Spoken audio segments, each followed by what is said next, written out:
to their loved ones' graves and not worry if they're still there. It's terrible to have to think about, that somebody would do that. Pray that, first of all, it wasn't touched, and second of all, if it was, then we've got to go through the process and see. In Delaware County, Bailey Martin, WGAL News 8. Well, a former Cumberland County man is now in federal prison in Wayne County after being convicted of trafficking stolen human remains. The U.S. Attorney's Office says Jeremy Pauley admitted to his role in a nationwide network of people who bought and sold human remains stolen from Harvard Medical School and an Arkansas mortuary. Pauley was sentenced to 6 years in prison. He filed a last-minute appeal yesterday asking to delay his sentence by 30 days because he's in the process of removing surgically implanted spikes in his head, which his attorney says may be considered contraband. That judge denied the request today. And News 8's Sarah Metz spoke to Pauley yesterday. You can watch that interview on our app and website, WGAL.com. A Lancaster man will now serve 2 to 5 years in state prison for groping 2 women who were complete strangers to him. The district attorney says Jaime Perez was sentenced after pleading guilty last month to a single count of aggravated indecent assault without consent and 2 counts of indecent assault without consent.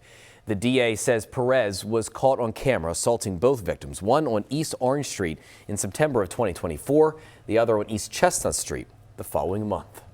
Well, right now, we are working to find out what caused a fire at Armstrong World Industries in Lancaster County today.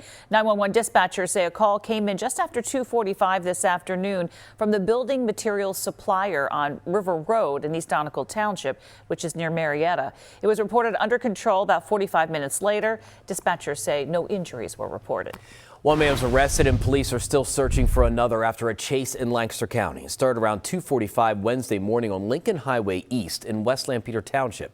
State troopers attempted to stop the vehicle with spike strips, but the driver continued to flee, eventually driving through 2 parking lots, through a wooden fence, and into a farm field. State police then used their vehicle to nudge the fleeing car, ending the chase. Police say 2 men then fled on foot. One was captured, the other got away. A gun was found in the vehicle. Police have charged Xavier Velez with driving under the influence and other charges. The other man in the car has not been identified. Manheim Township Police are looking for a Lancaster man who they say was caught on camera stealing a vehicle. Police say this happened around 8:30 Wednesday night in a parking lot of a business on Harrisburg Avenue near State Street. They say the victim parked their vehicle but left it running while they went inside to pick up an order. They say security footage they obtained shows Earl Redmond IV, dressed in all black, walking to the victim's vehicle, entering it and driving away. Anyone with information on his whereabouts is asked to call police. We have new information about what happened on the ice last weekend when youth hockey players started fighting during the Hershey Bears game. The group's leaders announced the results of their investigation. This was not staged. It was not preconceived by the kids, by coaches. Nobody expected anything. That's a conclusion the Central Penn Panthers club owner Ray Ferry came to after interviews with the players, parents, and coaches. The brawl broke out between the team members after a goal was scored during the exhibition. They start going at it, whether they're out serious or not. They said we're all friends, and they're hugging after the things. But the danger is extreme danger with kids who have skates on, jumping around, kicking. He says prior to puck drop, the Panthers coaches were told to only observe. But as the punching and kicking continued, you can see the head coach walk onto the ice in this TikTok video. Moving forward, Ferry says the club will not participate in any non-USA Hockey sanctioned events or events that do not have coaches or officials physically on the ice. Today in the nation's capital, Governor Josh Shapiro and other governors unveiled a plan to keep electricity prices from getting too high as data centers put more strain on the power grid. They say it would save Americans $27 billion over the next 2 years, $5 billion in Pennsylvania alone. This agreement essentially calls on PJM Interconnection, which manages the electricity distributed around a number of states, including Pennsylvania, to take a number of steps to control costs, such as requiring data center companies to cover the cost of building new power plants or infrastructure. Make no mistake, if PJM, this sort of faceless bureaucratic organization that is driving prices up on the American people, does not change and does not reflect what we are putting forth here today, Pennsylvania will be forced to act and forced to go it alone. And PJM released its own plan earlier today and noted that it would seek additional feedback from stakeholders before deciding whether to extend the price floor and ceiling. All right, Jerry. That music Yeah. once again. Not Time much to talk- longer for the I picking and the know. grinning. You're absolutely right. Talking about the Pennsylvania Farm Show.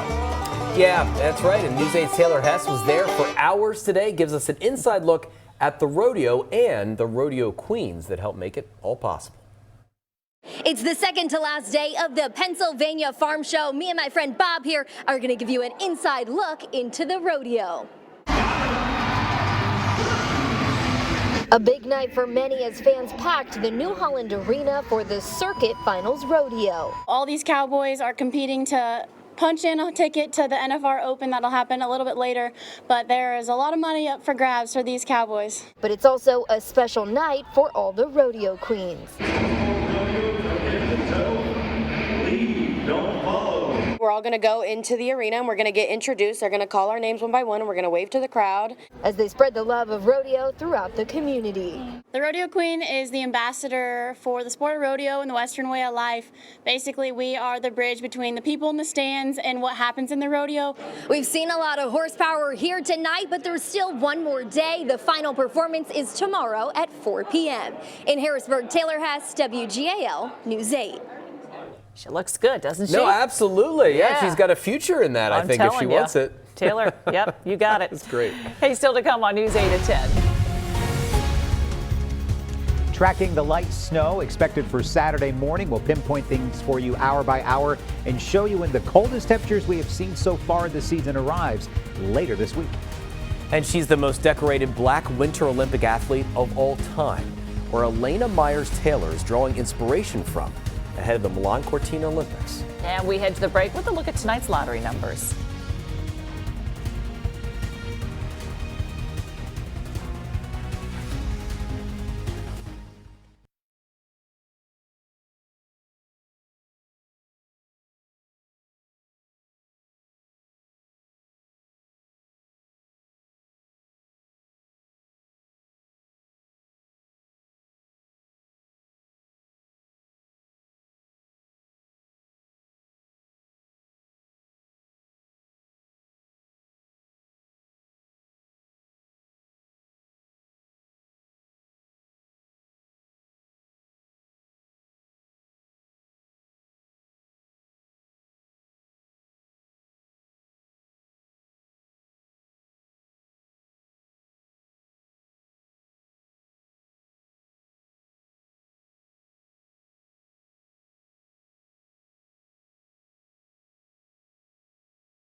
Right now, the storm team is keeping an eye on the threat of snow as it makes its way toward the Susquehanna Valley. Meteorologist Ethan Houston has a potential impact on your weekend plans coming up in just a couple of minutes. All right, we are now 3 weeks away from the Milan Cortina Winter Olympics, which of course you can watch right here on WGAL. And one of the athletes we'll be cheering on is bobsledder Elana Myers-Taylor, who has 5 Olympic medals, 4 world titles, and is the most decorated Black Winter Olympic athlete of all time. And now she's drawing inspiration to continue from her 2 sons, both of whom are deaf.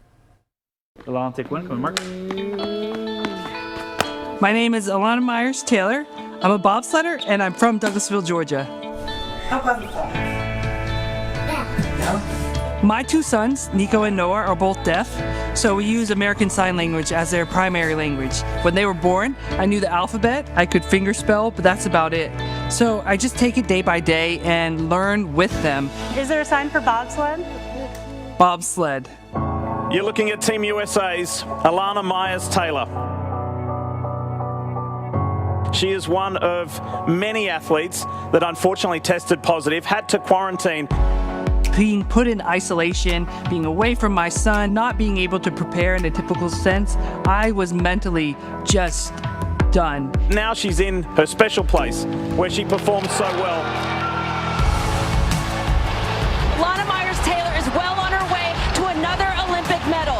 But just being consistent and being willing to fight and hanging a medal around my son's neck was one of the greatest moments of my Olympic career.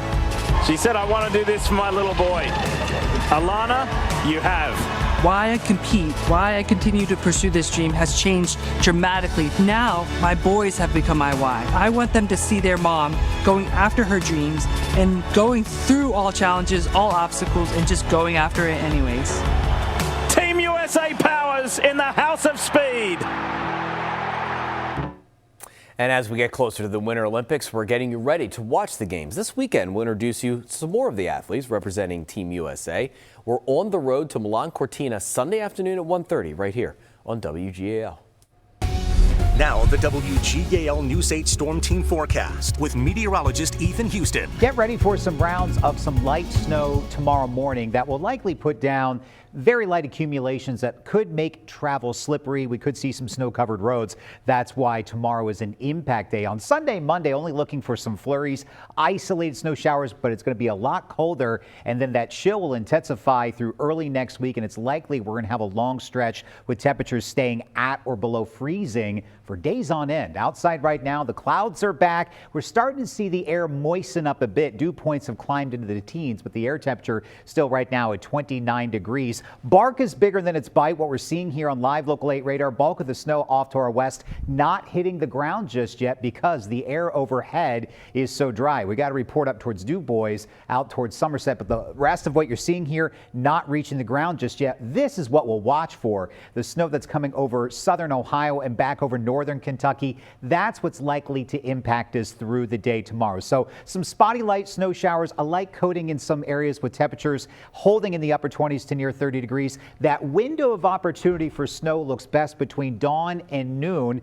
And we're looking at a coating to maybe 2 inches. A few spots in our eastern communities could get up to 3 inches. And if you're watching us near the Maryland line, there could be some sleet or freezing rain trying to mix in. But notice the temperatures. In the morning, they'll be in the low to mid 30s. And then as the storm pulls away, we'll get some sunshine towards the mid-afternoon. And we'll see temperatures briefly spike up to near 40. So in terms of the amount of snow, not much, but enough to coat the roads. And I think, again, light coating to 2. But notice far eastern portions, Lebanon County, Lancaster County, up towards Reading, isolated 3-inch totals. And it's because of that. That's why the Weather Service has placed our eastern communities under that winter weather advisory that goes into effect tomorrow morning at 5 a.m. Now on Sunday, look for mostly cloudy skies, colder temperatures, highs only near 30, and we could see some flurries or some spotty snow showers, not looking for accumulation with those passing snow showers. Made it to just 29 for the high today. Actually now up to 31, so we beat that. 29 now in Elizabethtown, currently 29 in Ephrata, 34 if you're watching us in Gettysburg. So temperatures right around the freezing mark. You can see that milder air towards Charleston, West Virginia. That's what we're going to be battling with this storm, but a lot colder. It was just 9 degrees out towards Minneapolis. So as this storm departs, we see that cold Arctic air move on in, and it stays with us for days on end. So let's track the snow here for you on the predictor. Notice the spotty chances for some snow snow showers, but by 8 a.m., widespread light snow is likely. That will continue to roughly about noon, and then it will taper from west to east thanks to that first cold front moving on by. We'll get some breaks in the clouds, maybe get some sunshine, and highs tomorrow will be up near 40 degrees. So if your road is snow covered, it just may become slushy or just wet by the end of the day. Once that front moves on by, down go the temperatures. It's going to be a cold, blustery day out there on Sunday, and look at the trend in temperatures. These are the highs. Back down to the 30s. Tuesday looks to be the coldest day with highs only in the 20s. And look at these low temperatures. Possibly we're starting Tuesday morning as cold as 10 degrees. But when you factor in the winds, it's going to feel even worse. So that's why we're making Tuesday an impact day, because during the morning it feel like it's below zero. Notice the temperatures do trend back up with increasing chances for some snow showers for next Thursday and on into next weekend.